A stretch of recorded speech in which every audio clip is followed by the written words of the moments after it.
Hi friends, it's Steve here. I hope you're all doing well. Everybody's healthy. It is starting to get lighter outside in the United Kingdom, which makes me a little bit happy, if I am going to be honest. So today's episode is going to be all about how I approach losing a jean size, a dress size, a stone. Really, the result and the outcome depends what you want. But how I go about it, I do have a process and a structure that I use, and I found this to be the best way to predict results for the future. But I'll go into that after this.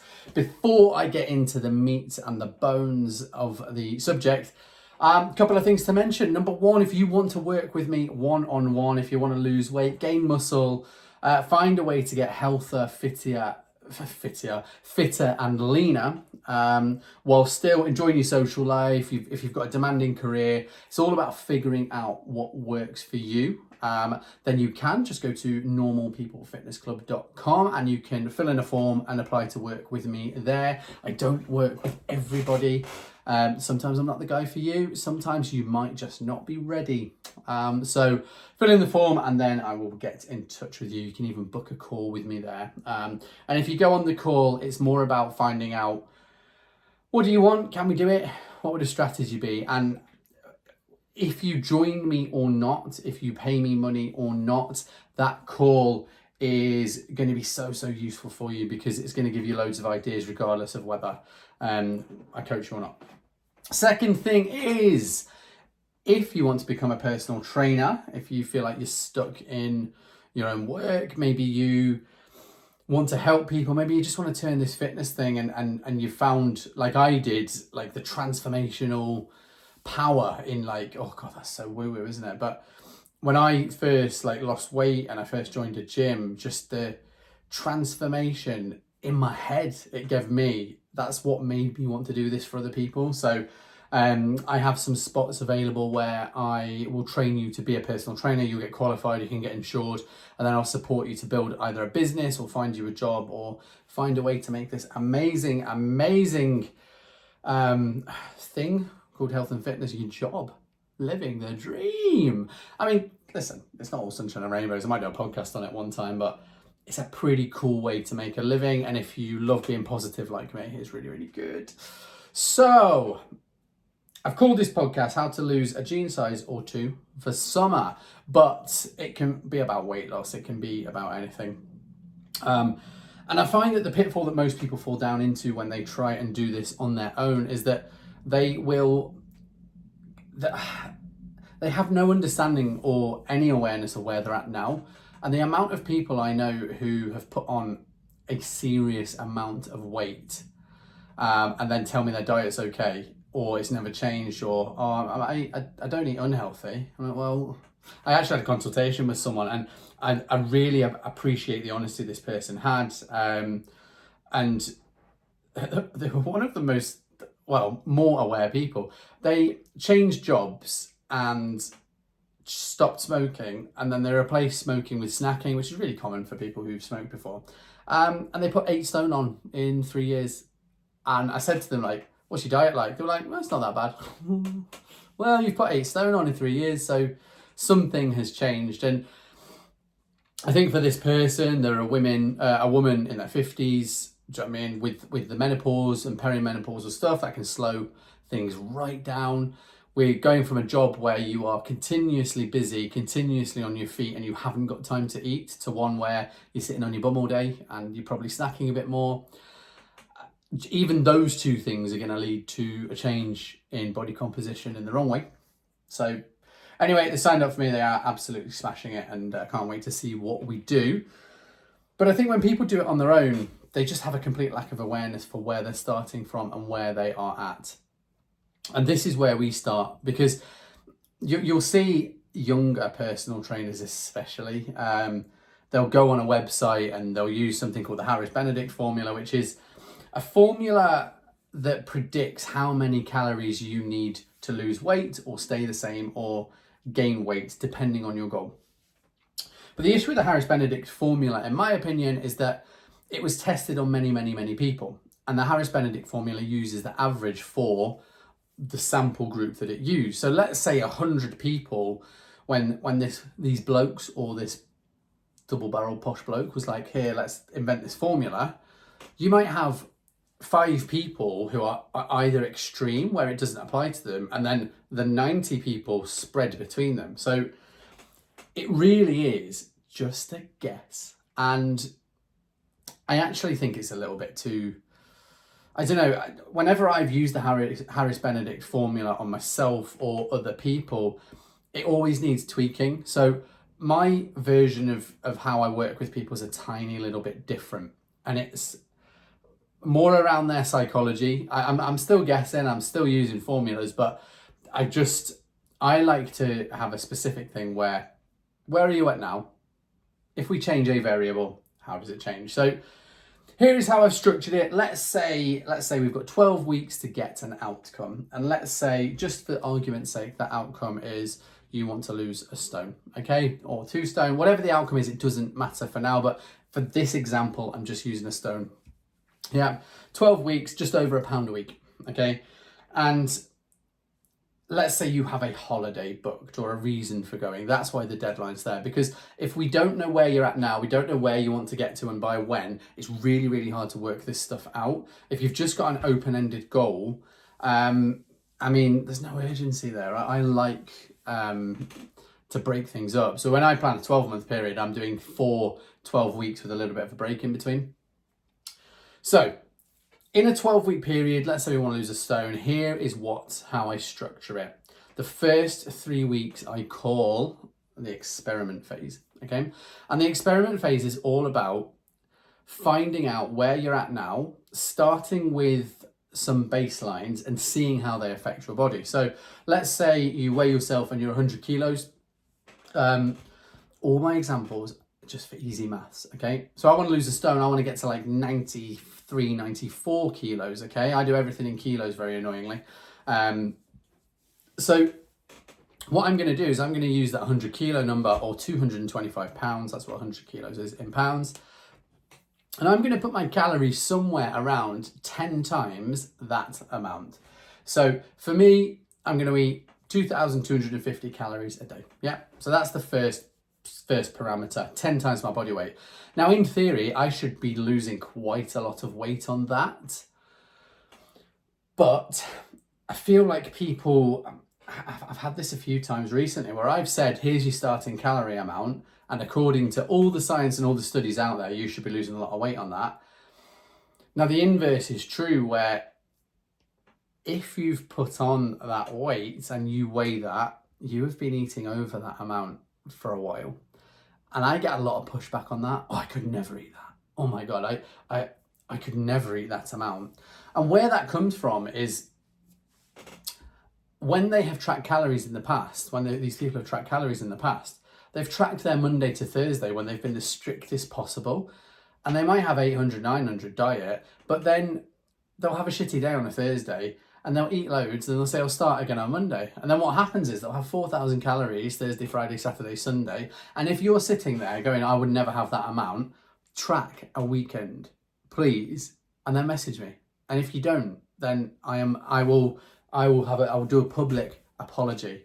But I mean, I went out last night to a pub quiz and I had 6 pints of lager. So that's 1,200 calories right there. It's actually probably closer to 1,400 calories. And then I had some Cajun fries with a halloumi flatbread, which probably another 700-800. So without taking any of my food into account, just in the evening, I had 2,000 calories right there. And then I had my breakfast, my lunch, my dinner, my coffees, all of that. So it's very, very easy to do. So let's say I'm giving this fictional person 2,250 calories, the first thing that always happens is people go, oh my God, that's so many. But what you're not taking into account is that everything needs tracked, yeah? And everything needs weighed out because your portion sizes will be off. You have no idea how many chips you're eating. Jackie, hello Jackie, you'll be listening, mention you every podcast now. You may as well come on as a guest one time, hint, hint. Jackie was saying yesterday, one of her pals was out who's just started with a personal trainer. And Jackie was like, oh, did you track your potato for your personal trainer? She's like, no, it doesn't matter. Well, it does. If you want to change your body, it absolutely does. So you go through this period, and especially in the first 3 weeks, and this is why I do this experiment phase, because we're going to find out a lot. There's foods you eat habitually that you're going to need to change, and you are eating more than that, and we're discovering where you're going wrong with your diet according to you. Now, with this 2,250 calories that I'm eating, I'm actually taking that as a weekly goal, okay? So I'm doing 2,250 times 7, I don't know what that is. Oh, my maths is so bad. 16,000 maybe, something like that. So 15,750, something like that. So I'm taking that 15,000 calories. I'm going to spread it over the 7 days. However, the first thing everybody should do, and I'm being so serious about this because I feel like people think, oh, I'll just discipline it, or I'll just won't go out on the weekend. No, you're going out on the weekend because it's important to have friends and family, okay? But people go, oh, I'll just be good this weekend. It won't be that bad. It will. You're a greedy beast and it absolutely will be bad. So just fucking do it. So of my 15,000, I am going to put 8,000, no, we'll do 7,000 towards Saturday and Sunday, okay? So that's 3,500 calories for those days. If you have a social life, or if you're going to an event where there is food and drink, or you're going out for a meal or a night out or anything like that, that is not that many, okay? And you will have to strategize this. And what I suggest you do is, with those calories you have allocated to the weekend, you put them in, you have a look at menus. If you're working with someone like me, I'll look at menus for you. You put it in your MyFitnessPal, NutriCheck, whatever tracker you're using. And then from there, you stick to that. So if you're going out for a meal and drinks, put the drinks in, put the meal in, overestimate those calories, all good, done. If you do that first, it means it's in and it's planned. Because if you don't do that and it happens and you have that many calories, and retroactively you're thinking, oh my God, I've had 3,500 calories. The reason why we put that in first is because you're giving yourself permission to go out, have fun, eat non-optimal foods, but it fits within the plan. And the guilt and the shame and the negative, horrible emotions that people feel about socializing in the foods where really we should be present and having amazing time, all those bad feelings go away. And this is what starts to help your relationship with food, okay? So it's really important we do this at the start. It's the first thing we do. The second thing is we allocate the rest of the calories over Monday to Thursday, Monday to Friday, whatever's going on. I mean, I use the weekends because most people who have office jobs, work 9 to 5, they struggle at the weekends. It's a higher calorie day, so we plan for that. Now, the other thing that I do with people is I give them a protein goal, and protein's really important, and I'll explain it now because I think sometimes with the Normal People Fitness Club members that I train, I can just say, I mean, they don't want to learn this stuff. They're really busy, they're really successful, they're stressed enough as it is. So if I start explaining the metabolism and hormone pathways and micronutrients and all this boring stuff, it's just too much for them. So usually what I do is I condense it into one thing they have to do. So here, Janine, you do this one thing.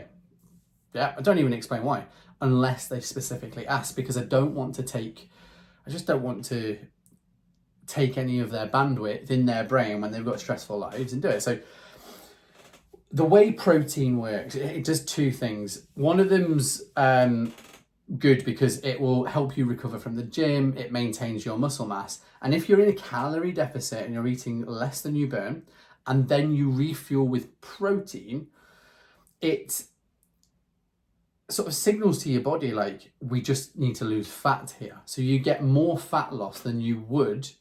So you'll lose more fat than you would if you weren't hitting that protein target. So helps fat loss. The second thing it does is it fills you up. And if it fills you up, you're not going to snack. You're not going to get the cravings. You're not going to reach for the bad things. The third thing it does, I know I said two, but here's some bonus. The other third thing it does is that it will force you to clean up your diet. And there are a lot of people who, when I give them a calorie amount or I give them a protein amount, what they'll do is they'll just eat smaller amounts of what they were already eating. Then you're going to be hungry. By putting a protein target in there, it just means that you clean your diet up, you stay full, and you lose more fat. Who wouldn't want those three things? Amazing. Cool. So that's food generally. And I think the mindset around food that I use, especially for me, but I try and get my clients to use, is you are a greedy beast. You are a greedy beast, and you are going to fuck up. So let's plan for that. And then if you don't, you get more results. But if you do, you've given yourself permission to do that, and you've structured your life around you being a greedy beast. So there you go. You're a greedy beast. Remember that. Okay, that's food. That's where I start. With the protein target, it can be really hard for people to get this right on the first day, because it's changing our diets. I think I read somewhere that apparently humans eat only 14 foods. Like, you have 14 foods and you don't deviate from them. So when you're asked to deviate and find new foods, it's a really personal thing. Now, I'm vegetarian. I am really pragmatic where I hit my protein target. So what works for me might not work for you. And this is where, working with someone like me, I can help you based on your likes, your dislikes, what you're allergic to, what you'll eat, religious things. Like, you just have to find it for yourself. The first place I get most people to start is if you're tracking on MyFitnessPal, what are you already eating that has protein in? Just increase those things. You don't have to use shakes and supplements, but they're so easy, so convenient. And nowadays they taste really good. Back when I were a boy, horrible, absolutely horrible. Okay, so that's food for the first 3 weeks. Training, we're setting a baseline here. If you've never trained before, then we can get some real good results just by adding 3 sessions a week. If you're a beginner and you work with me, usually I'm doing 2 full body workouts where we're looking at every muscle group twice in a week, and then some cardio, because we want to get your fitness up. And generally cardio is the place where most people's capacity is the worst. So if we can increase that, everything else increases. Yeah. Burning calories is also the option. But I just 3 sessions a week does for most people. If you have been training for a long time, or I've been training you, then, I mean, if I am already training you, I've taken care of the programming. So it's always progressive. You're always trying to beat the numbers from before. The only thing I would put in is that this baseline, we're not going hell for leather. We leave room to add things later. It's the same with the diet. We start you on higher calories than you think, so we can drop them later. But this first 3 weeks, we establish a baseline. Non-exercise activity thermogenesis. Most people refer to this as how many steps you do in a day. Now, you don't need to do 10,000 steps in a day. If you've listened to my other podcast, that was a number that a Japanese pedometer company stuck on their marketing as this arbitrary number. However, whatever you're doing now, and hopefully you've got the data, whether it's from your phone or your smartwatch, any wearable, if you have that data, increase it by 10 to 20% more than you are doing now. And those 3 things, that calorie deficit, training, and then increasing that non-exercise activity thermogenesis, you're going to get some results there. Yeah. And that's where I like 3 weeks as an amount, because sometimes if this is new to you, your body's going to be like, what is going on? And I always imagine that when your body gets like stress, so training is stress, dieting is stress, they're all bits of stress. And when we put these stress inputs into our body, our body's like, oh my God, what's going on? If we're ever going to be able to like handle this ever again, we need to adapt and become better at handling it. And only when we've rested and recovered, and our body has recovered from that stress stimuli, do we then get the adaptation. And then depending on many factors, it can take 10 to 14 days for you to see that change. So that's why this experimental phase is always 3 weeks for me. Now, let's say you've done this for 3 weeks. What you'll find is your training output will increase, especially if you're a beginner, because you're doing more and more and more each session. So those results, that stress, that recovery, your capacity is growing. So you're working harder in that third week than you could ever imagine working in that first week. Yeah. Your non-exercise activity thermogenesis. I mean, you'll slowly find ways to increase it. Maybe it's parking further away from the shops, further away from your work. Maybe it's going for a walk every lunchtime, but those habits will become easier. And then in terms of your diet, you'll be hitting your protein target more often than not by the third week. You'll have figured out how to get into a calorie deficit. You'll have found foods to use and things. So compared to that first week where you might only hit the calorie and protein target 3 times in the 7 days, you'll be hitting it 6. You'll be having double the food output and the tick in the box, as I call it, in that third week. And that's where the results sort of, I imagine it like a snowball, and the snowball grows as you get on.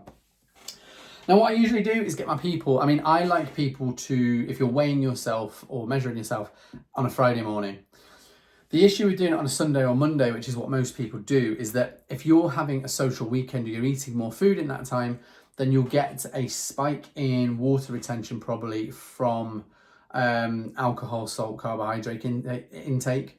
Like if you're eating double the amount of food on a Saturday and Sunday, whether it's in the week's calories or not, you're going to get a spike in weight. So I like to wait until a Friday morning because that's when it's the furthest away from that spike in weight, and also it's when you've probably been, the most consistent. Yeah. So after the 3 weeks, what I'm looking for is how have those variables affected the outcome that you want? Most people will lose weight. Most people will lose more weight than they think because it's so new to their body.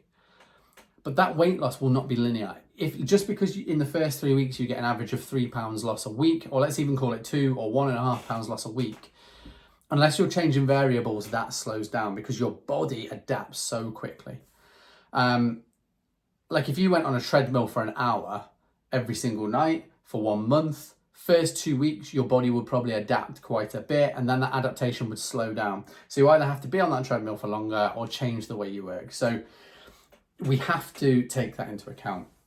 Now, in the second 3 weeks, and potentially the third 3 weeks, so the first and the last 3 weeks are the different ones, but the second and third 3 weeks is all about monitoring your results on a weekly basis and changing a variable. So what I might do in that middle 6 weeks is, the first thing I might do is drop calories. So let's say I'm on 2,250 calories. I'm going to drop that by between 5 and 10%, depending on how happy I am with the outcome. So let's say I have lost 6 pounds, some of it will be water, but I've lost 6 pounds in the first 3 weeks, which would be excellent. And to be honest, quite normal. I am going to drop it by between 5% if I'm happy, 10% if I'm not. Yeah. Now, the one caveat to this is, there are some people that I train, Jackie, Liam, if you're listening, where we've spent a significant amount of time building muscle mass. And the harsher the calorie deficit, the more muscle mass you are going to lose. Because if we're in a calorie deficit and we're trying to lose weight, whether we like it or not, our bodies will lose a mixture of muscle and fat. And the smaller the calorie deficit is, the less muscle you lose. We want the muscle. It gives us that toned look. It gives us that athletic, lean look, rather than just being a softer, smaller version of ourselves. So 5 to 10%. So if I'm just going to use easy maths. We're going to take it from 2,250. We're going to take it to 2,100. We're going to keep training the same, and we're going to increase the non-exercise activity by maybe another 10%, depending on how we're getting on with it. So if we were doing 5,000 steps a day, in the first 3 weeks, we increased it to maybe 5,500. Now we're going to increase that up to 6,100 average per day. Yeah. And that variable should get us another couple of pounds weight loss. Yeah. If we're weighing ourselves on the Friday, we monitor it. Then we're going to drop again when we feel like we've nailed those habits. The calories has become comfortable, hitting the protein within that has become comfortable, and that's what's going to happen. And I sometimes will wait until things have plateaued to drop things. I think I like to squeeze every single calorie drop. I like to squeeze as much weight loss out before I drop it again, which can be frustrating to people who just want it to go down and down and down and down, but I'm the boss. Training increases. I mean, it just depends because we're taking less things in, food in. I might increase maybe an extra 5 minutes cardio every session if I need to. It just depends on how that person is feeling, what they've got going on at work, what they've got going on in their life. Are they sleeping? Are they stressed? Like, adding more training is not always the answer. I always look to food first because it's the most effective thing. It gets the fastest results. After 9 weeks, okay, so we've tweaked different variables 9 weeks, and this is where if you work with someone like me, I'll just tell you what to do. If you're doing it on your own, it can be hard to know what to change, but reach out to me, ask questions. I have no problem with that. The final 3 weeks is where a lot of the magic happens. Okay. In the final 3 weeks, this is where we can squeeze out a lot of good results. However, a lot of them are temporary. So if you're going on holiday, I'll do this with people who want to look really lean on their first day. Maybe you're at a wedding. You want to peak, okay? So I'll manipulate water, salt, things like that. That weight will come straight back on. I'm not going to lie to you. It's trickery, but it will make you feel really good and it'll give us that extra little bit of push at the end. After 9 weeks, let's say that this imaginary person has lost, I don't know, 11 pounds. We've got 3 pounds to go for the last 3 weeks. Here is what I do. Okay, we take calories a lot lower, yeah? We take them below what they probably should be, yeah? And the way I think of this is that we've got 3 weeks to go. We're going to absolutely hammer it, put the foot on the gas, and we're going to take training intensity up as well. So let's say that this person is down at 1800 calories. We're going to take this down to 1600. We're going to have quite the drop. Yeah, that's over what? That's probably 12, 13, 14% drop. Yeah, this is going to be hard to maintain. This is not sustainable, but it gives us this last push. It gives us a big drop in the weight, and you're going to feel hungry. You're going to have to hit your protein target within there somehow. It gets a bit pragmatic. We're using salads, we're using vegetables, high fiber foods. And we're also going to try and keep getting stronger in the gym. We're going to make sure what we're doing is we're always trying to put the weights up. And if you use my app, if I train you, then you know what you need to hit. And we're also increasing cardio at the same time. So it's this triple whammy: food's down, training's up, non-exercise activity, thermogenesis is up. And what I'm trying to create here for the people that I train is an overcompensation effect. And this effect, the way I think about it is, let's really get people where they need to recover, but then that recovery happens on holiday. So I'm pushing them hard in the gym. They're not eating as much. They're really in a deficit. When they rest, when they eat, when they get some sunshine, when they relax, their body uses those, do you know what I mean? Those meals out you have every night on holiday, the sunshine, the rest, it uses it to rebuild you a little bit more than we would if we didn't go as harshly. It's not for everyone, do you know what I mean? A lot of people, when they're getting towards, say, holiday time, if you're going on a summer holiday, do you know what I mean? You're at a point where you need it from work. So sometimes it's not appropriate, but I like to do this with people because it changes the body really quickly. And sometimes you'll find, because of this overcompensation, because of how extreme we've taken it, it's not that extreme, do you know what I mean? We could do a lot worse. And there's plenty of diet protocols out there, especially that are really, really extreme, like 300 calories a day. So this isn't that bad. Anyway, there are plenty of people who've come back after a holiday and weigh less than when they left because of this approach. Yeah. Now, their water weight might spike, but on that first Friday back, when they weigh themselves, they might find they're actually lighter than when they came back. It does happen. What you will find is that a lot of those excess calories, that calorie surplus, goes to muscle as well because your body's tired. It needs it. Let's replenish that. So that's the thought process behind that. Some people might agree with that. Some people might not, but it works well with the sort of people that I train. There's another thing that I do in the final week, depending on things. Now, I don't really do this for weddings, especially if you are a bride or a bridesmaid, because if you have had a dress fitting and you lose too much weight, you might be popping out. Like, if you lose too much weight, that dress isn't going to feel right, and we want that. But we can manipulate carbohydrates in this last week. Now, carbohydrates hold water. They're really good for you. They're a fuel.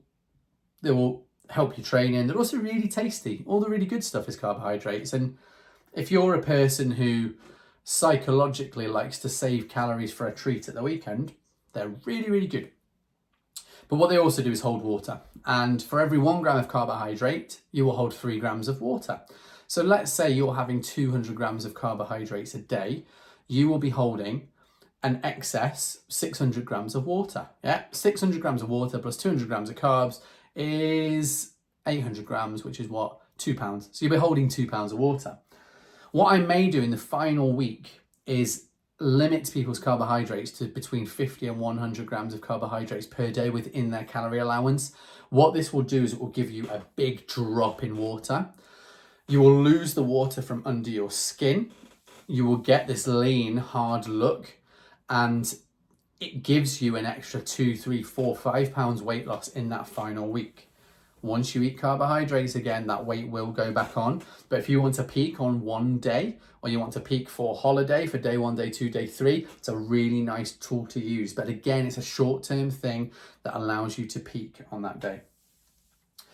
So that's it really. That's how I take people through a process. You've got the experiment phase, then you've got 6 weeks of sort of dropping, changing a variable depending on the outcome that you're getting. And then that final 3 weeks is a big push till the end.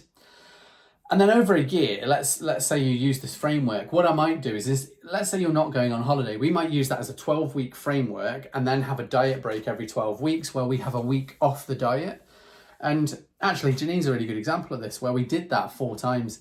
And I think she had stuff every 12 or so weeks, but what we were doing there was just giving her a psychological break every 12 weeks from dieting. She ended up losing 3.5 stone while going on holiday, while having a stressful career. So yeah, it works. It's just the case of being objective about the variables and knowing what to change next. So if you want me to work with me, if you want me to take you through something like that, then give me a shout, normalpeoplefitnessclub.com. You can apply to work with me there. But stay healthy, people, and yeah, have a great time. Bye-bye.